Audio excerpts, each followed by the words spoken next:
चलिए आंसर्स लेते हैं DPP 4 के।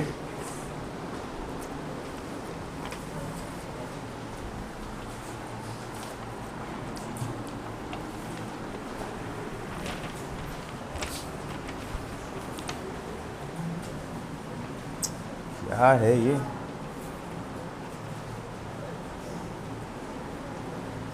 कितनी डाल कर रख दिया इसमें।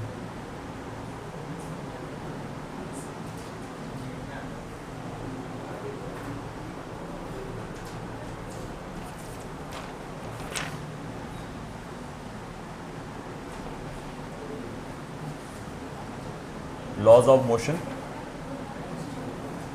DPP 4, फर्स्ट का C, सेकंड का B, थर्ड का B, फोर्थ का B, फिफ्थ का D, सिक्स्थ का B,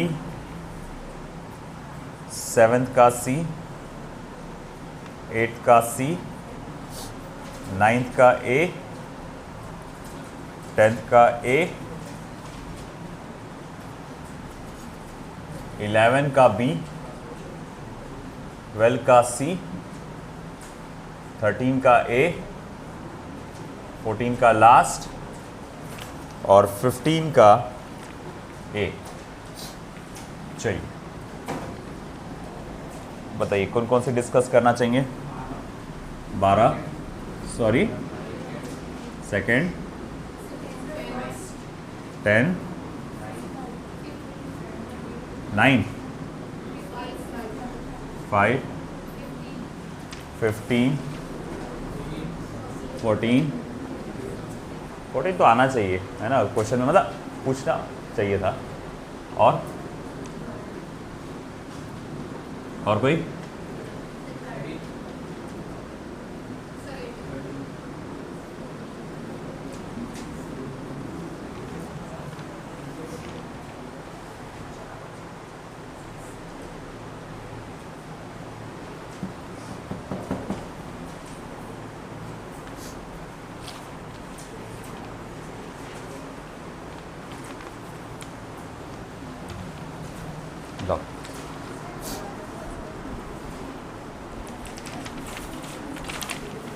देखो, first, a block of mass m is pulled along a horizontal frictionless surface by a rope of mass small m।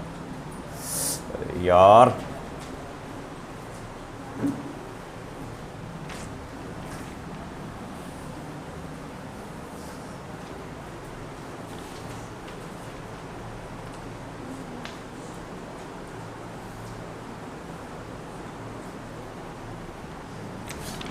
तो as पर the first problem, एक block है of mass capital M और उसको एक रस्सी से खींचा जा रहा है ना? तो हमने देखा कि उसको एक रस्सी से खींचा जा रहा है और रस्सी मासलेस नहीं है, उसका खुद का भी एक मास है small m। If a force capital P is applied, force capital P apply किया गया है at the free end of the rope, the force exerted by the rope on the block will be, the force exerted by the rope on the block, मतलब block को कितना force feel होगा ये पता लगाना है। अरे बहुत आसान है, अगर आपको ब्लॉक का फोर्स लगाना है तो force on block is equal to very simple mass of the block और acceleration of the block. Simply ये करना है अपने को, सिंपल है ना। किसी भी चीज़ को कितना फोर्स फील हो रहा है, किसी भी बॉडी को कितना फोर्स फील हो रहा है, उसके लिए क्या करना चाहिए, उस बॉडी के मास को उसके एक्सेलरेशन से मल्टीप्लाई कर दो। अच्छा ठीक है, मान लिया। सवाल है कि इस बॉडी का एक्सेलरेशन क्या होगा, तो मैं कहूँगा वही जो पूरे सिस्टम का होगा, है कि नहीं। अच्छा पूरे सिस्टम का क्या होगा, तो भैया पूरे सिस्टम का आपको अगर एक्सेलरेशन निकालना है, पूरे सिस्टम का एक्सेलरेशन निकालना है तो उसके लिए क्या करना पड़ेगा, तो बोले उसके लिए जो पूरे सिस्टम पे पुलिंग फोर्स लग रहा है वो देखो, बोले कितना है, कैपिटल P। पूरे सिस्टम का मास कितना है, तो बोले small m plus capital M। ये है पूरे सिस्टम का एक्सेलरेशन, और जो पूरे सिस्टम का एक्सेलरेशन है वही क्या है बेटा, ब्लॉक का एक्सेलरेशन है। Therefore force acting on the block will be mass into P small m plus capital. है ना। तो ये आपका सी ऑप्शन आ गया।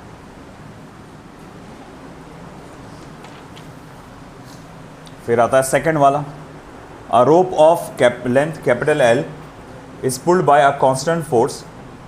What is the tension in the rope at a distance x from the end where the force is applied? फिर से एक रस्सी पकड़ कंसीडर करके चलो।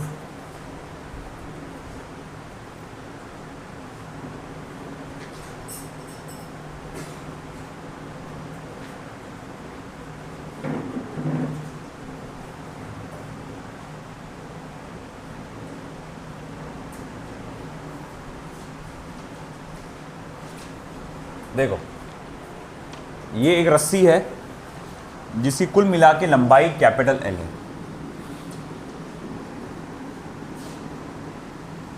कुल मिला के लंबाई कैपिटल एल है और इस रस्सी को फोर्स लगा रहे हैं हम कैपिटल एफ नाम का। तो ये हिस्से पे एक फोर्स लगा है कैपिटल एफ नाम का और उसने कहा है what is the tension in the rope at a distance small x from the force from the end where the force is applied। मैंने एक छोटा सा पॉइंट पकड़ा, मान लो ये जो यहाँ से कितनी दूरी पर है, x दूरी पर है। तो यहाँ पर टेंशन कितना डेवलप हुआ होगा, यानी इसको फोर्स कितना फील हो रहा होगा इतने बचे हुए पार्ट को, है ना, कितना फोर्स फील हो रहा होगा। अच्छा ये बचे हुए पार्ट का डिस्टेंस कितना होगा, l माइनस एक्स।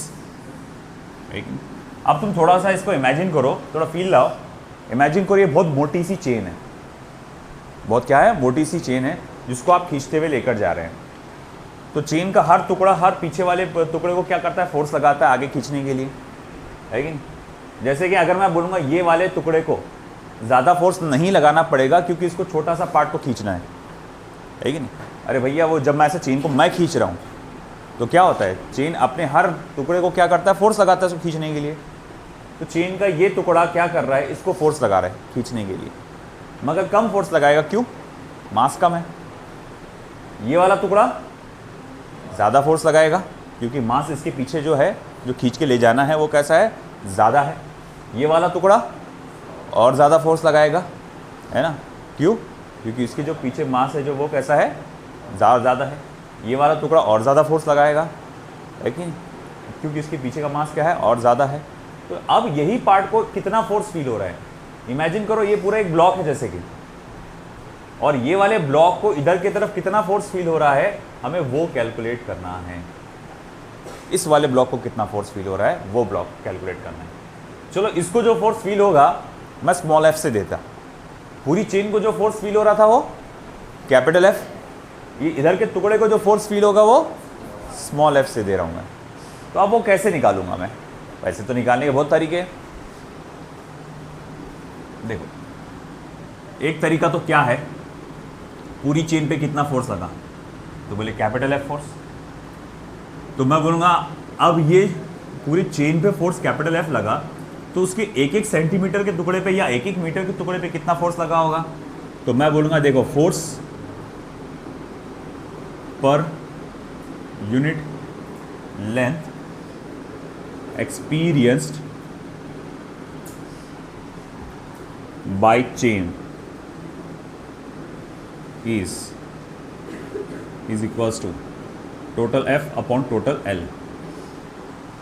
देखो L माइनस एक्स होगा, F into L minus x upon हुई है। देखो अच्छा मुझे एक बात बताओ, एक एग्जांपल मैं आपसे पूछता हूँ, मैंने इससे पहले भी यूज़ किया था। अगर हम लोग देखते हैं कि भाई दुकान पे जाते हैं और देखते दुकान पे एक चॉकलेट से भरी हुई बर्नी है, और मैं बोलता हूँ कि भैया ये बर्नी जैसे चॉकलेट जिसमें 100 चॉकलेट्स हैं, कितने हैं इसमें 100 चॉकलेट्स हैं, ये बर्नी कितने की है चॉकलेट की। तो आप बोलते हैं कि भैया ठीक है चलो 50 रुपये की है जैसे, है ना। और आप जब जेब में हाथ डालते हैं आप देखते हैं आपके पास 5 ही रुपये, तो आपको कितने चॉकलेट्स मिलेंगे, 10 मिलेंगे। कैसे निकाले आपने, जब आपने क्या करे, पहले तो ये जैसे ही मैंने बोला कि 100 चॉकलेट से 50 रुपये में, है ना, तो आपके दिमाग में आ गया कि फिर 1 रुपये में क्या है, 2 है। फिर आपने जेब में हाथ डाले कितने, 5 रुपये निकले, है ना, और आपने उसको क्या देख, आप फट से बता दिए कि 10 चॉकलेट आएंगे। बोले कैसे निकाले, मेरे पास जो क्वांटिटी है उसको 1 रुपये में कितने चॉकलेट आते हैं, 2, तो मतलब मैंने उससे मल्टीप्लाई किया, है ना, और मुझे आंसर मिल गया था। अब वैसे कुछ खेल यहाँ पर हो रहा है कि जो ये फोर्स है रस्सी को जो लगा रहे हैं, ये फोर्स पूरी रस्सी में यूनिफॉर्मली डिस्ट्रीब्यूट होगा, है ना। जैसे फॉर एग्जांपल के तौर पे ये रस्सी 10 सेंटीमीटर की है। कितने की है? 10 सेंटीमीटर। इस एंड पे मैं जो फोर्स लगा रहा हूँ मान लो 10 न्यूटन का है। कितने का फोर्स लगा रहा हूँ? 10 न्यूटन। तो अब ऐसा है कि मैं पूछूंगा कि ये 10 न्यूटन का फोर्स लगा रहा हूँ, ये रस्सी आगे आगे सरक रही है, ओके। तो मैं आपसे पूछूंगा कि टोटल रस्सी को कितनी लंबाई कितनी है? 10 सेंटीमीटर। उसको कितना फोर्स लग रहा है खींचने के लिए? 10 न्यूटन। अच्छा, तो फिर ये आधी रस्सी को कितना फोर्स लग रहा होगा? 5 न्यूटन, है ना। अच्छा, वो जो रस्सी जिसकी लंबाई 2 सेंटीमीटर है उसको कितना फोर्स लग रहा होगा? 2 न्यूटन, है ना। अब आपको कैसे पता चला? जब मैंने आपसे पूछा कि भाई ये 5 इसको 5 तो आपने इसको 2 न्यूटन लग रहा होगा। आपके दिमाग ने कैसे कैलकुलेट किया? उसने क्या करा, जब उसने बोला कि फोर्स 10 सेंटीमीटर में 10 न्यूटन का फोर्स लगा, तो फिर आपके दिमाग ने कैलकुलेट किया 1 सेंटीमीटर में फिर कितना होगा? 1 न्यूटन। फिर मैंने बोला 2 सेंटीमीटर में कितना, आपसे पूछा, तो आपने फट से वो जो वैल्यू आई थी उसको आपने 2 सेंटीमीटर से क्या करें? मल्टीप्लाई कर दिया। तो वही बात बेटा, वही बात हो रही है यहाँ पे। आपको करना क्या पड़ता है, जब ये फोर्स यूनिफॉर्मली डिस्ट्रीब्यूटेड है, यहाँ नहीं खेल कर सकते क्योंकि यहाँ अलग है, ये सिस्टम अलग है, एक ब्लॉक है, एक रस्सी है। यहाँ मैं डायरेक्टली क्यों कर रहा हूँ? ये पूरी शुरू से लेकर आखिर तक रस्सी है, इसलिए यहाँ पर ये सिस्टम लागू कर सकते हैं। मैं कहूँगा अच्छा ठीक है, ये जो है फोर्स पर unit length experience by the chain, हर एक एक मीटर के टुकड़े को, हर एक एक सेंटीमीटर के टुकड़े को कितना फोर्स लग रहा है, अगर मुझे ये कैलकुलेट करना है तो टोटल अप्लाइड फोर्स को क्या करना पड़ेगा? टोटल लेंथ से डिवाइड करना पड़ेगा। जब मैं जान देखा कि भैया इस बर्नी में 100 चॉकलेट है, 50 रुपये की ये बर्नी है, इसका मतलब क्या हुआ कि 1 रुपये में कितने चॉकलेट आने वाले? 2। मैंने कैसे निकाला कि 100 चॉकलेट को 50 रुपये से डिवाइड कर दिया, पता चला 1 रुपये में कितने आ रहे? 2।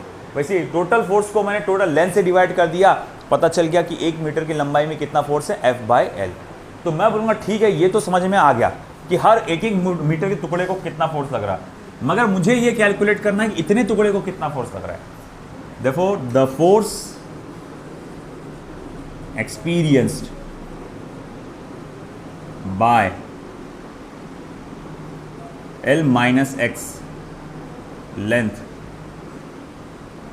of rope is F is equals to, small f is equals to F upon L multiply by L minus X। ये हो जाएगा F, या जिसको L minus X upon L लिख सकते हैं। ये आंसर आ जाएगा। मिल गई? कहाँ है आंसर? से लिखो इसमें, बताओ। ट्रांसफर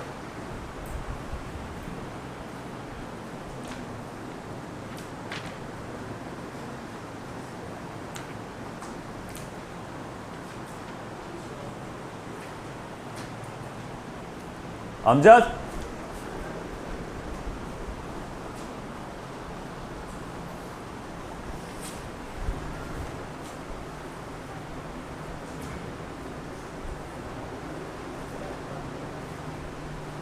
कहकशा का मिल गया, उसको कॉल मत करना। तो ये था प्रॉब्लम नंबर 2। इसको सॉल्व करने के और भी तरीके हैं। एक और तरीका क्या है, मैं बोलूँगा ठीक है भाई, ये पूरी बॉडी का मास कितना है? मान लो कैपिटल M, पूरी बॉडी का मास। तो मैं बोलूँगा ठीक है, पूरी बॉडी का मास पर यूनिट लेंथ क्या हो जाएगा? बोले M/L।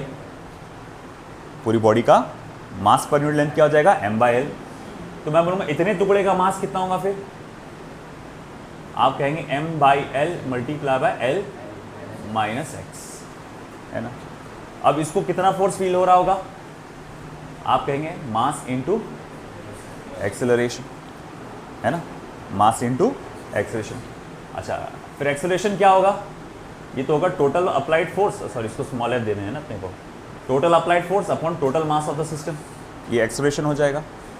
तो डालो यहाँ पर फिर, तो therefore F is equals to small m, जो कि क्या है, इधर लेता हूँ मैं थोड़ा सा, small f is equals to small m की वैल्यू क्या है? M/L into L minus x multiply by acceleration कितना है? F upon capital M, F into L minus x upon capital, ये तरीके से भी आता। अगर आपको ये वाला पर यूनिट लेंथ वाला नहीं जम रहा तो सिंपल ये लॉ फॉलो करो अपना, है ना। जिस टुकड़े का पूछा है ना। अब इसमें कैसे ये चैलेंज है, आपको इसका मास समझ में आना चाहिए। या आप बोलेंगे इसका मास कितना होगा इस टुकड़े का, तो total mass of the chain upon divided by total length of the chain multiply by this length of the chain L minus x. फिर हमने कहा कि अगर मुझे इसका फोर्स निकालना है कि इसको कितना फोर्स फील हो रहा, तो सिंपल मास इंटू एक्सेलरेशन से मल्टीप्लाई करना पड़ेगा, स्मॉल m इंटू ए। अच्छा, पूरे एक्सेलरेशन क्या होगा इतनी बॉडी का, जो पूरी चेन का होगा या पूरी रस्सी का होगा, पूरी रस्सी का एक्सेलरेशन क्या होगा, बोले पूरा फोर्स कितना लगा F, टोटल मास क्या है m। फिर ये वैल्यू डाल दो, यहाँ पर स्मॉल m की वैल्यू डाल दो, a की वैल्यू डाल दो, आ गया आंसर, है ना। तो ये भी एक तरीका है सॉल्व करने का, आप पर है आप कौन सा तरीका अडॉप्ट करना चाहते हैं।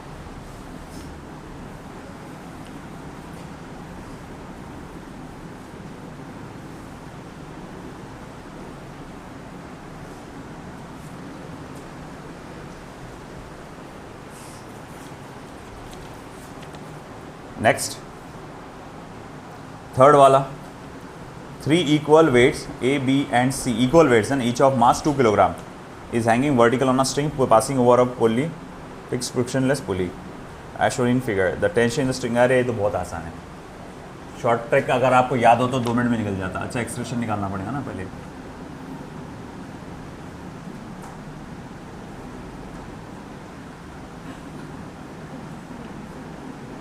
ब्लॉक ए,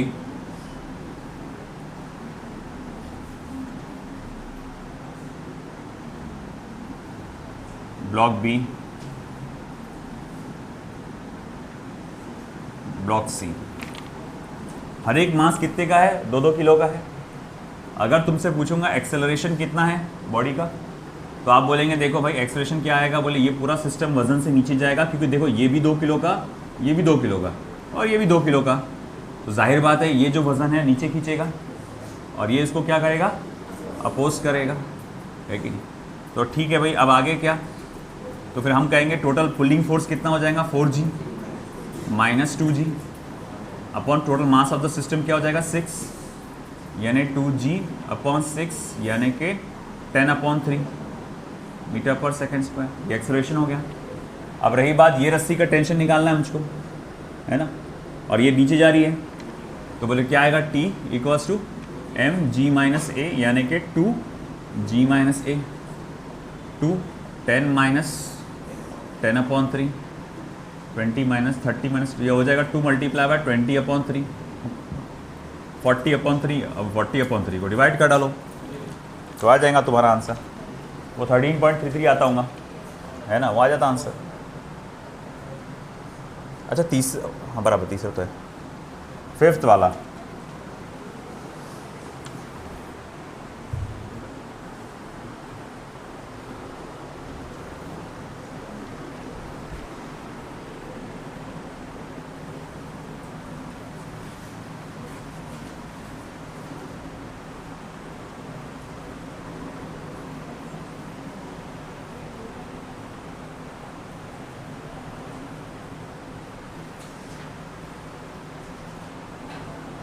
फिफ्थ वाला,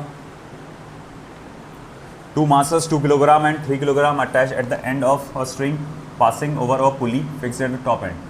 तो देखो भैया एक पुली है, 2 masses उसमें लटके हुए हैं, ये 3 किलो का, ये 2 किलो का। तो सिस्टम का एक्सेलरेशन और टेंशन पूछा हुआ है, बहुत आसान है यार। एक्सेलरेशन तो क्या हो जाएगा, 3G माइनस 2G अपॉन 3 + 2, कितना हो जाएगा 3G माइनस 2G, ये हो जाएगा जस्ट 1G अपॉन 5, यानी कि 2 मीटर पर सेकेंड स्क्वायर। एक्सेलरेशन आ गया।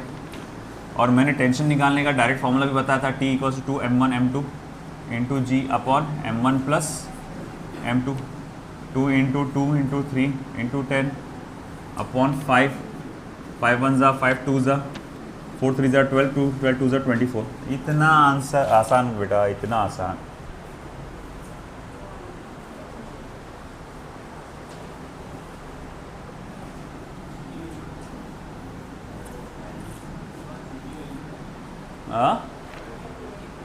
अच्छा, G के फॉर्म में क्या हो, अच्छा ये तो 1G/5 हो जाएगा, फिर G/5, ये G/5 हो जाएगा ये कैंसिल नहीं करना है फिर इसको, ये 10 अब ये 10 को रहने दो एज इट इज़,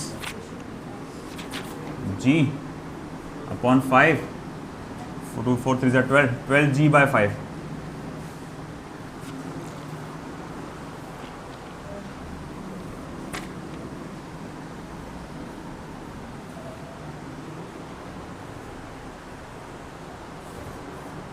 एट्थ वाला, 3 solid masses m1, m2 and m3 are connected with weightless string in succession and placed on frictionless table.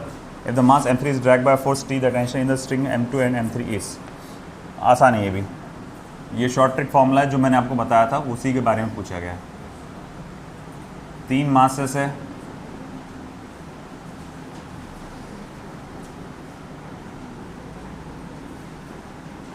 m1, m2, m3, और आप इधर फोर्स लगा रहे हैं T, ठीक है। तो आपको m2 और m3 के बीच का फोर्स पूछा गया है। m3 को लगाया ना फोर्स, हाँ बराबर। तो देखो वेरी सिंपल, मेरे को यहाँ का टेंशन कैलकुलेट करना है। चलो यहाँ का टेंशन T23 नाम देता हूँ। तो बोले क्या आएगा, इसके पहले कितने वो डब्बे हैं, m1 प्लस m2 है ना, multiply by acceleration of the system. अब पूरे सिस्टम का एक्सेलरेशन क्या होगा, टोटल फोर्स जो आपने लगाया अपॉन टोटल मास, m1 plus m2 plus m3, multiply करो, m1 प्लस बराबर m2 इंटू एक्सेलरेशन कितना आ रहा, t upon m1 plus m2 plus m3। आया समझ में?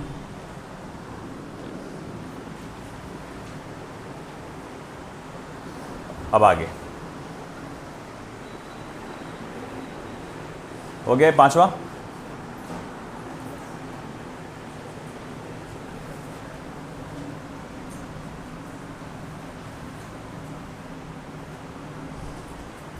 Ninth, a block m1 rests on a horizontal table and a string is tied to the block, is passed in a frictionless pulley fixed to the end and the string is hung on the block m2 the system is। हाँ ठीक है, अरे बहुत 5 set, बहुत 5 set, बहुत ही simple. Block m1 है जो table पे रखा हुआ है और फिर वो पास हो रहा है ओवर द फ्रिक्शनलेस पुली। ये ब्लॉक m2 है, नीचे लटका हुआ है। सिस्टम का एक्सेलरेशन क्या होगा, बहुत इजी, ये वजन नीचे खींच रहा upon total mass of the system m1 plus m2, तो हो गया। डायरेक्ट तो था ये, इतना आसान। क्लास में बल्कि बताया हुआ भी था शायद से, ये डायरेक्ट है ना। चलो 9th हो गया। 10th वाला, a light string passing over fully to the other end 6 kilogram. अरे बहुत आसान, इतने आसान क्वेश्चंस पूछ रहे यार, ताज्जुब हो रहा, बहुत ताज्जुब हो रहा। सब शॉर्ट ट्रिक्स बताए हुए हैं, सब है। ये 6 किलो का डब्बा है, ये 10 किलो का डब्बा है। आपको पूछा गया है कि इसमें टेंशन क्रिएट होगा। इसका एक शॉर्टकट फॉर्मूला बताया था, 2m1 m2g upon m1 plus m2। बस इसमें वैल्यूज़ डालना था बेटा, 2 multiply by 6 multiply by 10 multiply by 10 upon 6 plus 10 है ना। तो 2 6 1200 अपॉन 16। आगे आप सॉल्व करते तो आपका आंसर मिल जाता था 73.5।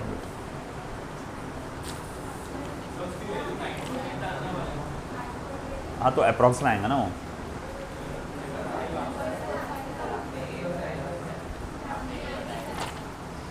टेंथ के अंदर, 10th में ये बता दिया क्या मैंने? अरे यार लास्ट ऑप्शन डी है, डी मेरी गलती पे, सॉरी, डी आंसर है उसका। मैंने फ्लो में शायद से वो 9th के जगह 9th का ऑप्शन इधर भी लिख दिया मैंने। होता है।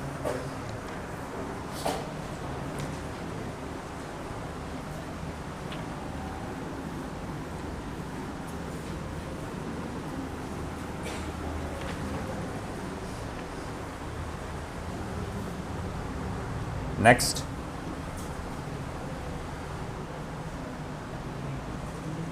12th, 1.5 frictionless rope which passes over a pulley mass, ठीक है।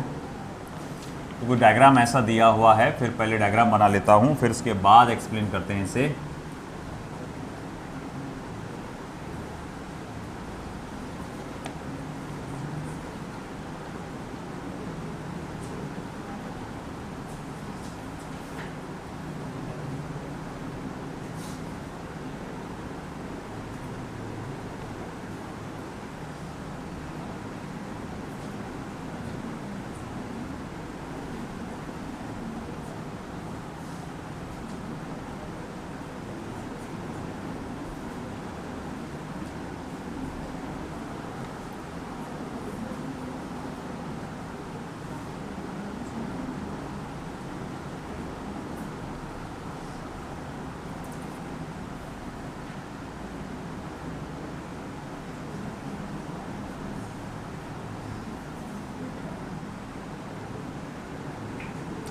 ठीक है,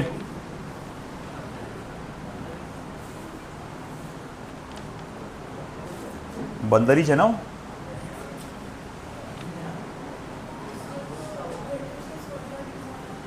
हाँ, सर्कस का बंदर है वो, टोपी वोपी पहना हुआ है, जैकेट वैकेट पहना है उसको।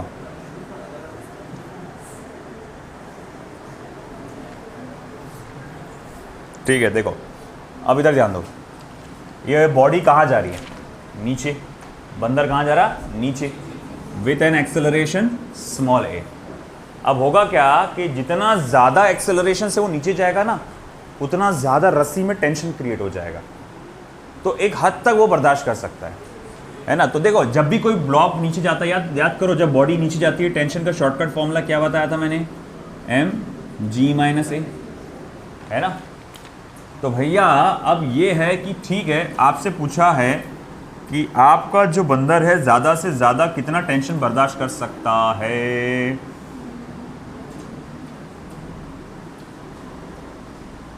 नहीं, इसने बोला मैक्सिमम टेंशन अगर 360 न्यूटन है तो उसका एक्सेलरेशन क्या होगा।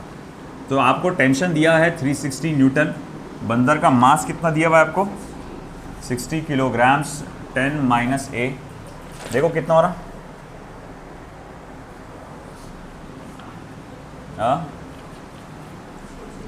6, 10 - a, a is equal to 10 - 6, 4 है क्या आंसर? वो बॉडी नीचे जा रही ना, और जब वो नीचे जाएगी तो रस्सी में टेंशन कितना क्रिएट हो जाएगा? mg-a। मान लो कि भैया ये टेंशन अपनी मैक्सिमम लेवल पर है, तो एक्सेलरेशन भी उसकी मिनिमम लेवल पे होगा, मिनिमम मैक्सिमम जो भी बोला हुआ है वो लेवल पे होगा। तो आप वैल्यू डालते हैं सारे के सारे और आप उसको सॉल्व करते हैं, आ गया answer. 13th, two masses are connected by a massless, flexible and insensible string passed over a mass. The expression of the system is, यहाँ हो जाएगा 13th वाला।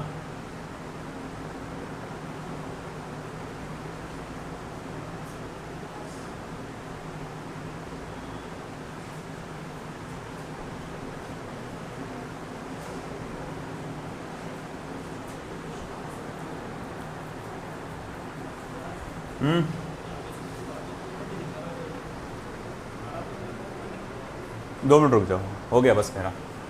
ये नीचे जा रहा है, ये ऊपर जा रहा है, m1 ग्रेटर देन m2 है ना, तो फिर एक्सप्रेशन क्या आएगा? m1g - m2g upon m1 plus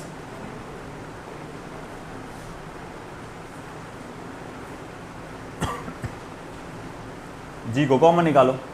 ऐसा कैसा हो सकता है? इतना आसान क्वेश्चंस भी तुमको नहीं जम रहे।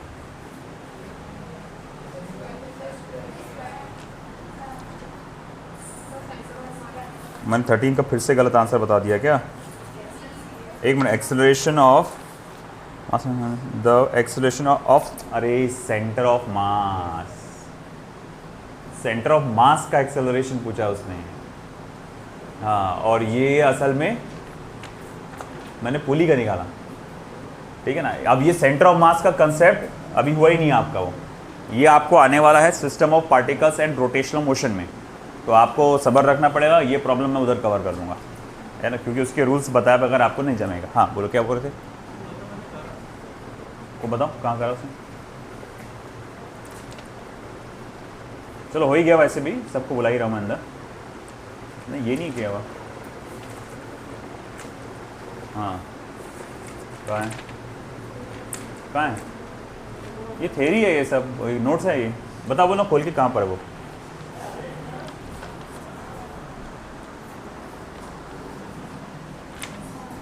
ये हो गया क्या?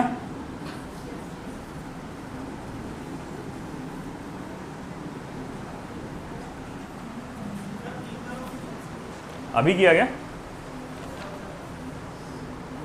लेकर आया? अच्छा ठीक है, रुक जा अभी 2 मिनट। उसे घर पे कॉल मत करना बस।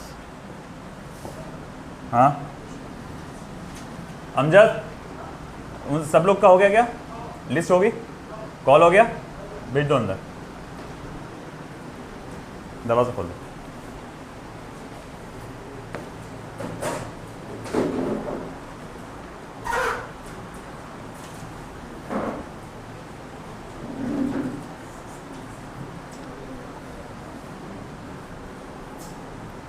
Problem number 14।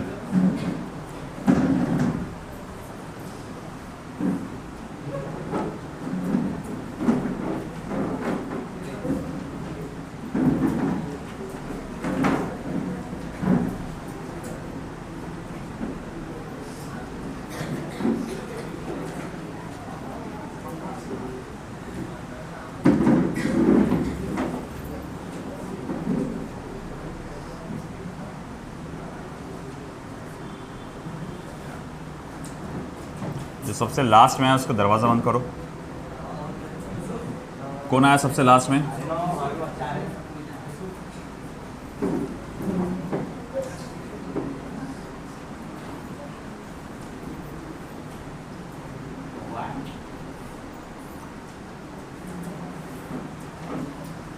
दरवाज़ा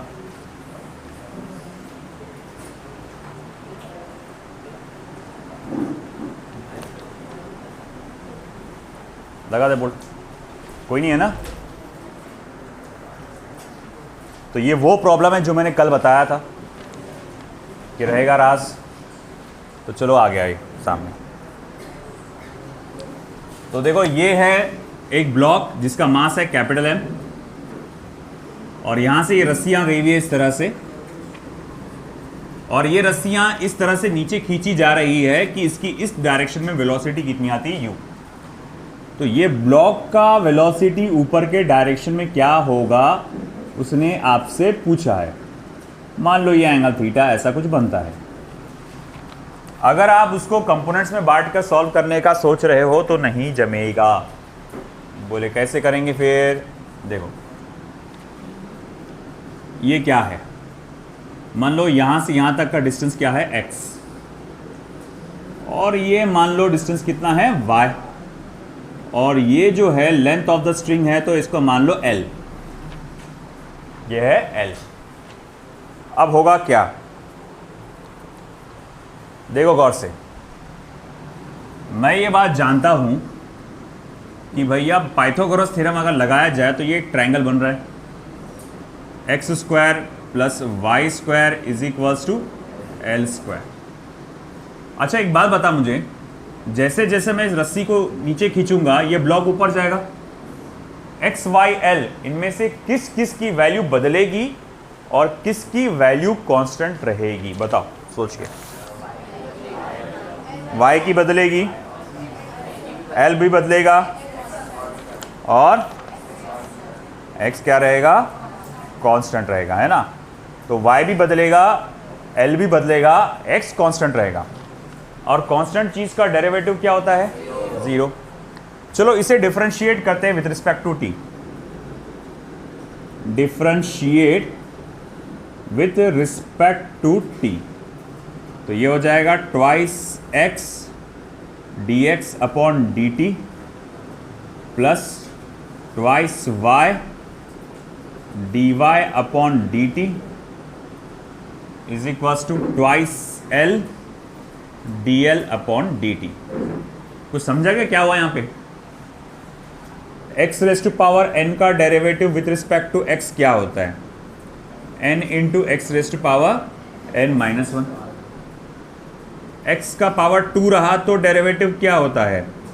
तो बोले वो सिंपली 2x होता है। तो बोले हाँ सर उसी तरह तो होना चाहिए था, ये 2x होता, ये 2y होता, ये 2l होता, मगर आपने dx by d t, d y by d t, d l by d t भी लिख दिए। कोई बताएगा ऐसा क्यों किया मैंने? ये क्यों जोड़ दिया मैंने फिर आगे?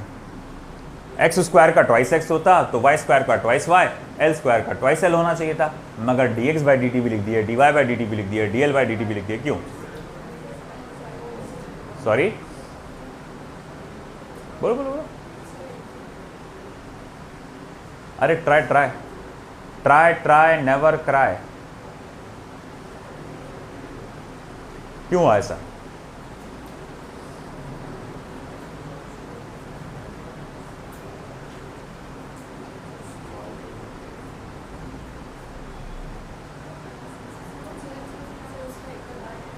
हाँ, एक और डेरिवेटिव लिए। क्यों लिए? एंगल चेंज हुआ इसलिए? ना बाबा ना, डेरिवेटिव में कब एंगल के कंसेप्ट पढ़ लिए थे तुमने फॉर्मूले में? यालाच म्हणतात पुढचा पाड आणि मागचा सपाट। एक्सेलरेशन। और बोलो, बोलते जब मजा आ रहा है सुनने में। बोलो और बोलो।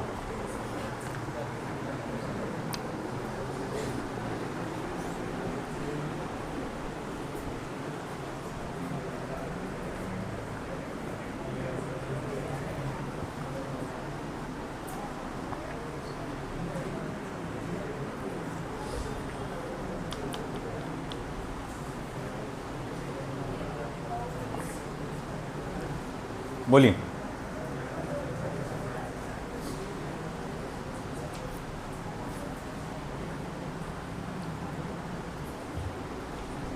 क्या लगता है? डेरिवेटिव के बारे में आप पूरी तरह से भूल चुके हैं, आपको कुछ याद नहीं आ रहा उसके बारे में, तुमको कुछ नहीं आता है ना?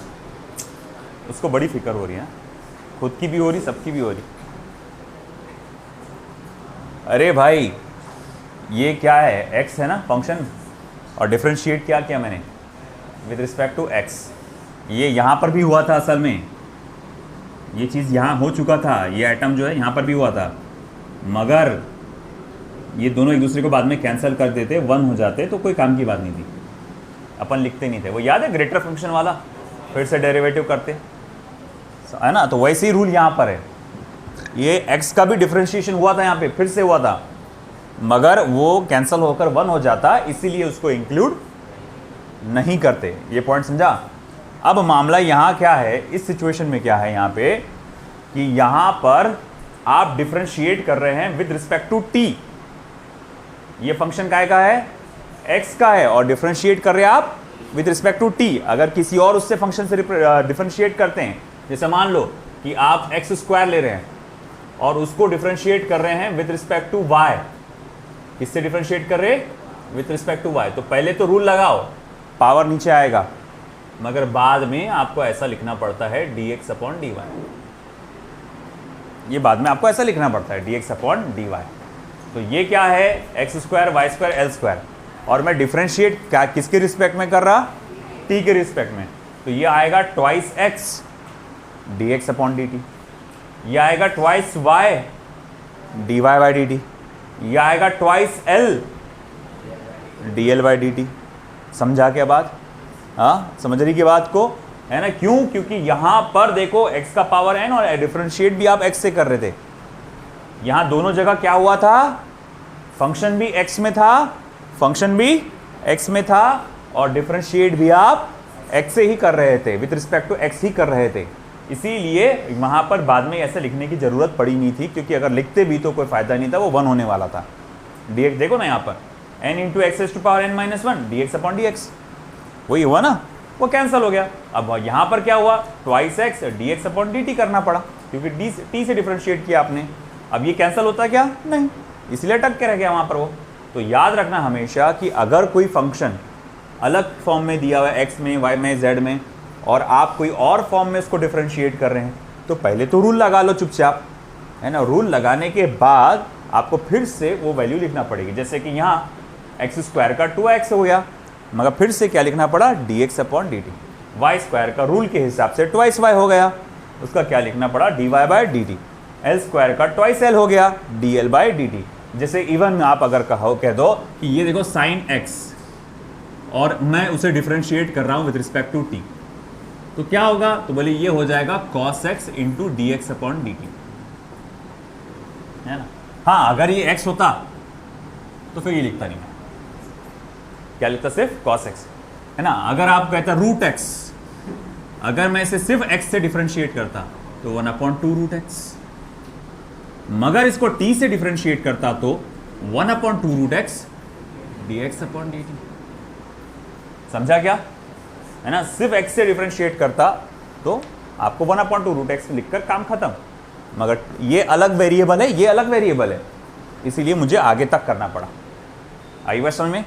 अब वही बात यहां हो रही है कि ठीक है, अब इस रूल के हिसाब से यहां पर ये चीज आ गई,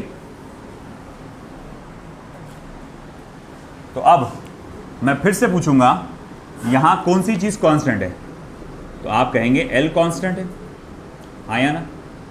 अब अगर L कांस्टेंट है तो क्या होगा, dl बाय dt क्या हो जाएगा, dl बाय dt, ये हो जाएगा 0। अगर dl बाई dt 0 होगा, इसका मतलब क्या है, उधर का पूरा पार्ट 0 हो गया, तो twice x dx by dt plus twice y dy by dt is equals to क्या हो जाएगा, पूरा का पूरा 0 हो जाएगा। फिर आगे का पार्ट क्या आएगा,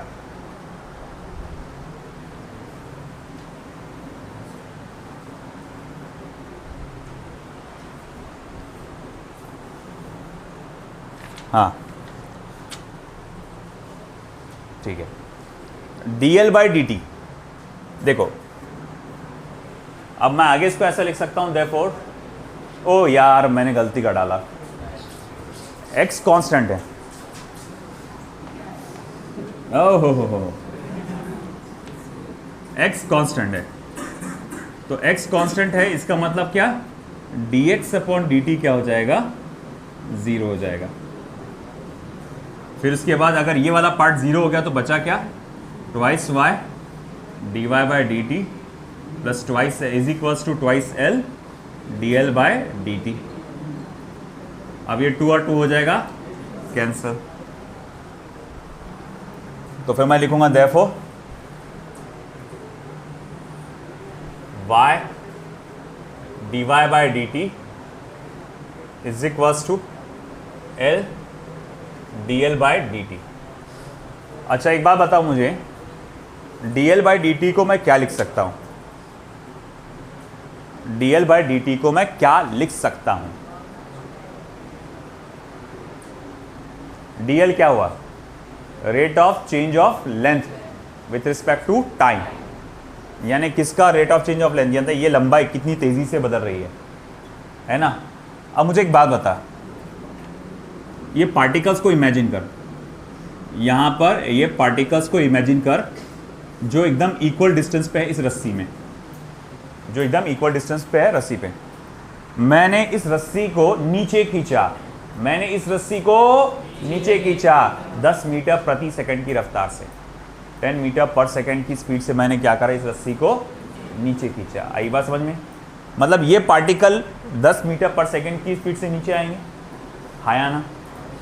अच्छा ये पार्टिकल इधर जाएंगे, वो कितनी स्पीड से जाएंगे, 10 मीटर पर सेकंड की स्पीड से, अरे हाँ या ना, है ना। अगर आप ये रस्सी को इधर खींच रहे हैं तो ये पार्टिकल्स अगर नीचे आ रहे हैं 10 मीटर पर सेकंड की स्पीड से, तो ये पार्टिकल भी इधर जाएंगे 10 मीटर पर सेकंड की स्पीड से, है ना।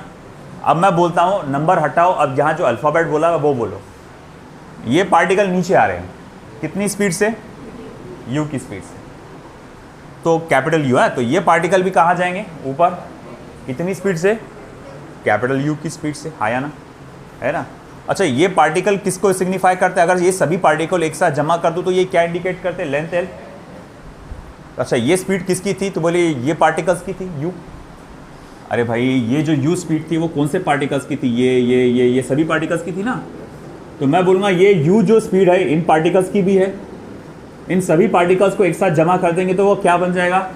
लेंथ है ना। तो मैं बोलूँगा अच्छा ठीक है, ये लेंथ कितनी स्पीड से चेंज हो रहा है फिर? तो आप कहेंगे कैपिटल U स्पीड से, यानी कि dl upon dt, dl upon dt ये क्या होगा? तो बोले ये होगा कैपिटल U, यानी ये जो वेलोसिटी आपको दिया हुआ है। तो फिर आप यहाँ ऐसा लिख सकते हैं y equals to dy by dt क्या होगा? ये ऊपर जा रहा जो इतनी स्पीड से, उसको तो अपन ने u डैश बोला हुआ है, तो हाँ जी बोल दो u dash, l into u, capital U। तो u dash is equals to l upon y into capital U। अच्छा l अपॉन y आप बोलेंगे ऑप्शन में तो ऐसा कुछ है ही नहीं। अरे कोई बात नहीं बेटा, l क्या है? ये ट्रायंगल को गौर से देखो, l क्या होता है? थीटा का हाइपोटेनियस, y क्या है? Adjacent side. क्या मैं ऐसा लिख सकता cos theta is equals to y by L, sorry हाँ adjacent side upon hypotenuse y by L. तो बोले l बाई y को क्या लिख सकता फिर मैं? 1 अपॉन cos थीटा। तो फिर मैं यहाँ लिखूंगा therefore u dash is equals to 1 upon cos theta into u, या फिर u dash is equals to u upon cos theta, u upon cos theta. तो देखो कौन सा ऑप्शन आ रहा, कौन सा ऑप्शन आ रहा? u अपॉन cos थीटा कौन सा ऑप्शन है? D option. आया समझ में? ये एक वो प्रॉब्लम, मशहूर प्रॉब्लम है, ये बहुत उसमें आते रहता है ये। अब मेरी राय से तो उसको याद ही रखो डायरेक्टली, मगर इसका पैटर्न भी याद रखो। अब कई लोग सोच रहे होंगे इसको यहाँ पर आपने कंपोनेंट्स में क्यों नहीं बांटे? जैसे कल एक बताया था मैंने, क्यों नहीं बताया बांटा? क्योंकि उसका एंगल बढ़ता जाएगा ऊपर, है ना, इसीलिए। नेक्स्ट आखिरी प्रॉब्लम,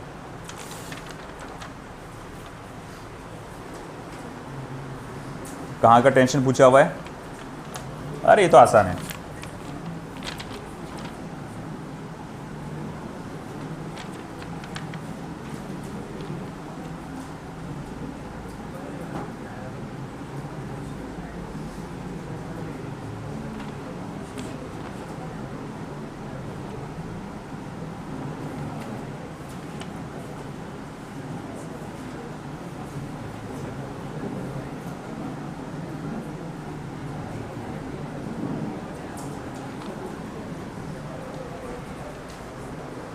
अमजद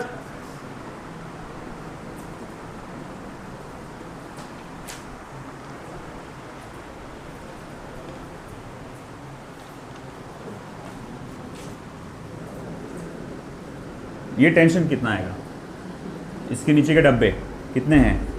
खोल दो बेटा, 2 डब्बे हैं। वजन कितना है? 6 किलो का, तो 6 G प्लस A। और ये कितना आएगा? 4 G प्लस। दरवाज़ा बंद कर दो, 2 मिनट बैठ जाना अंदर, बैठ जाओ पीछे। तुम भी सीख लो थोड़ा कांस्टेंट मोशंस कैसे होता है। दरवाज़ा बंद करो ठीक से। हाँ तो अमजद साहब बताइए, अगर इस धागे का टेंशन 6G प्लस A है और इस धागे में टेंशन 4G प्लस A है, तो एक्सेलरेशन कैसे निकलेगा? Very good. अब देखो इधर, एक्सेलरेशन दिया हुआ है क्या उसने? हाँ, हमारा काम उसने आसान कर दिया, उसने एक्सेलरेशन दे दिया 2 मीटर पर सेकेंड स्क्वायर। तो हम लोग क्या करेंगे, यहाँ पर t के लिए वैल्यू डालेंगे 6, g की value 10 plus 2, that is 6 multiply by 12, that will be around I think 72 है ना, 72 न्यूटन के आसपास। और रही बात t डैश की, वो रहेगा 4, 10 प्लस 2, 12, 4 12 ज़ा 48 न्यूटन के आसपास। अरे भाई वो 9.8 लिया हुआ है ना उसने 9.8 लिया। अब देखो ना, अब अपना काम आसान करो, काहे के लिए 9.8 करके कर रहे, तुम 72 न्यूटन आ रहा। अब देखो ऐसा कौन सा ऑप्शन है जिसमें ये जो है टी की जो वैल्यू है 72 के आसपास है? तो पहले और दूसरे में, पहला और लास्ट में। फिर बाद में पूछा गया कि कौन सा ऑप्शन है जिसमें ये टी डैश की वैल्यू 48 के आसपास है? 47.2। आया समझ में? आया? क्लियर हुआ? तो ये था पूरा हमारा DPP4। इसके आंसर्स यहाँ पर आ गए। Okay, connected motion a very important one.